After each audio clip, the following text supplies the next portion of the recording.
चमकता चेहरा के पानी के बतहरा दिल में बताई दो ये रानी। दिनों पर दिन चमकता चेहरा के पानी के बतहरा दिल में बताई दो ये रानी। काहे? स्टार सुपरस्टार सब आपके दीवाने हैं, तो आप क्या कहना चाहेंगे? अरे दीवाने हैं तभी तो हम चर्चे में हैं, लेकिन मैं उनको अपने काबिल नहीं समझती। अच्छा, जे प्यार मोरे देख के कैलेंडर वाला, भले होखे ऑटो के टेंडर वाला, बाकी लइका ना चाहे डिफेंडर वाला हो। हमके लइका ना चाहे डिफेंडर वाला, बाकी लइका ना चाहे। समझ में आया?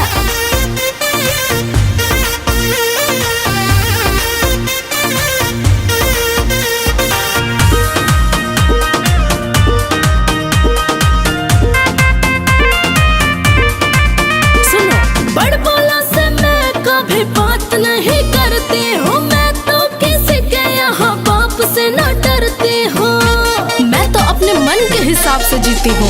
हम तो सुनल बानी तोरा ला जान दिहले, उता कहता रे उहे पहचान दिहले।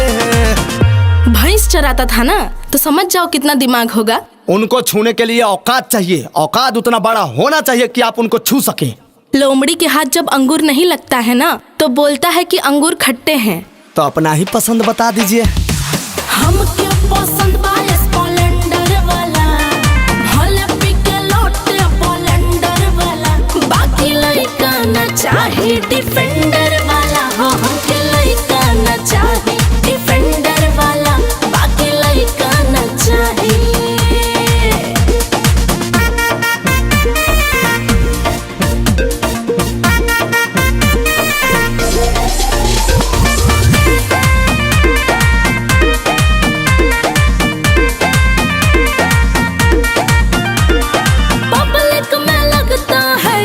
भोले भाले हैं, अंदर तक जाकर देखो कितने घोटाले हैं। अरे पूरी दाल ही काली है।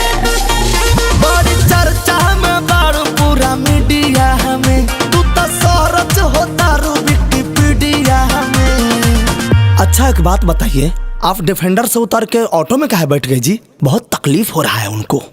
हाँ तो वो भी कौन सा करीना कपूर के साथ दिखाई दे रहे हैं, वो तो स्कूटी पे ही सवार है। तो आप क्या कहना चाहती हैं? ठेला वाला हो या सिलेंडर वाला, छोपी होके आकर जितेंद्र वाला, हमके लइका ना चाहे डिफेंडर वाला हो। हमके लइका ना चाहे डिफेंडर वाला, बाकी लइका ना चाहे। अरे ऑटो पे चढ़ने की औकात नहीं थी और डिफेंडर की बात करते हैं।